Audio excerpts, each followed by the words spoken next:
So, turn na natin. On. Then, i-on din natin dito. So, yan gagamitin ko na. So, mapapakinggan nyo, ito na yung boses ko gamit yung... So ngayon mga ka-Marintech, mag-unbox tayo dito ng wireless voice amplifier M10 ng Maono. So pinadala nila ito sa akin para i-review at titingnan natin kung ano nga ba yung mga advantage pag ginamit mo to at kung okay nga ba yung product, kung malinaw ba yung tunog or hindi basag. So make sure lang na panoorin nyo yung video kung matapos para malaman nyo yung advantage ito at kung paano gamitin. So ngayon una, i-unbox muna natin syempre. So buksan natin itong box.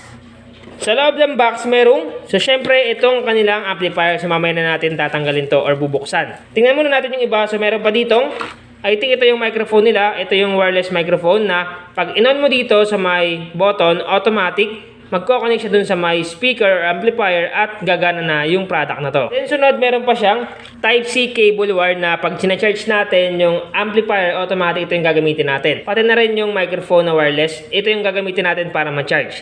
So meron siyang lace para halimbawa gusto nyo isabit sa may leg nyo. Halimbawa nagsasalita kayo, pwedeng-pwede. At syempre hindi mawawala ng user manual. So syempre kailangan natin to para mapagana natin kung sakaling hindi nyo pa alam gamitin itong ating wireless voice amplifier. So ngayon dumako na tayo dito sa may amplifier. So alisin na natin yung plastic. So in 3, 2, 1, alisin na natin. So ito na yung wireless amplifier natin na pinadala ng Maono. So napaka-sturdy ng look niya.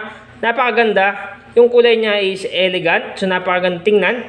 Dito sa may side meron siya mga port. So meron ditong AUX port at microphone port. Then itong kulay gold na to is ito yung sabitan ng lace. Okay? So dito natin nilalagay yung lace kung sakaling gusto niyo isabit sa leeg nyo. Or pwede naman kung gusto niyo isabit sa may damit or sa may parting belt. Walang problema kasi nga meron siyang pang sabit. Kaya nabahala kung saan. Then meron dito mga button katulad nitong mode. Once sa pinindot itong mode, automatic magsiship siya sa Bluetooth speaker. At pag pinindot mo ulit, automatic babalik siya sa wireless amplifier, okay? Then syempre hindi ito mawawalan dito ng navigation button para magpalit ng mga songs kung halimbawa naka-activate sa Bluetooth speaker. At dito naman na may parang voice dito is yung tinatawag na voice recorder or pwede ka mag-record dito ng sinasabi mo, okay? Then ito naman yung volume niya, yung volume up and volume down. Or nakalagay dito is on off. Then dito naman yung LED light. Once na tinorn on mo yung amplifier nito, automatic iilaw yan ng kulay blue. Ngayon, paano nga ba gamitin itong wireless amplifier M10 ng Maono? So ang gagawin natin is i-turn on muna natin itong product. So, sabi dito para ma-on, kailangan mo ipihit ng pakaliwa or dun sa may on. Okay? So pihit natin. So automatic nag-ilaw na ng blue.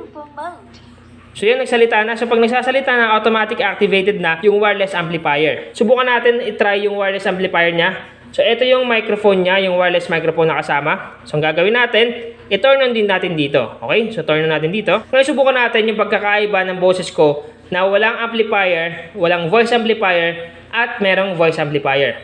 So i-turn up muna natin to. Turn up. So naka-turn up na. Then, i-turn up din natin dito. So, naka-turn up na. So, ito yung boses ko pag walang gamit na voice amplifier M10 ng Maono. So, ito yung natural na boses natin. Kaya subukan naman natin i-turn nito at pakinggan nyo yung boses ko. So, i-turn na natin. On. Then, i-on din natin dito. So, yan gagamitin ko na. So, mapapakinggan nyo, ito na yung boses ko gamit yung wireless microphone dito sa voice amplifier ng Maono M10. So mapapansin nyo, napakalinaw, napaka-smooth ng boses, hindi masyadong magarargar. Talagang okay na okay itong gamitin once na nagre-report ka, nagtuturo ka, or halimbawa nagsasalita ka sa unahan, tapos marami nakikinig sa'yo pero mahina yung boses mo. Dahil dito sa voice amplifier na to, automatic matutulungan ka para mas lumakas yung boses mo. At bukod dun mga ka-Marintech, bukod sa voice amplifier is pwede mo rin siyang gawing Bluetooth speaker, okay? So pwede ka dito magpatugtog ng mga sounds, mga music na gusto mo. So paano nga ba ilipat sa Bluetooth speaker? So ang gagawin nyo lang is pindutin nyo lang tong letter M dito or yung mode. Pindutin natin.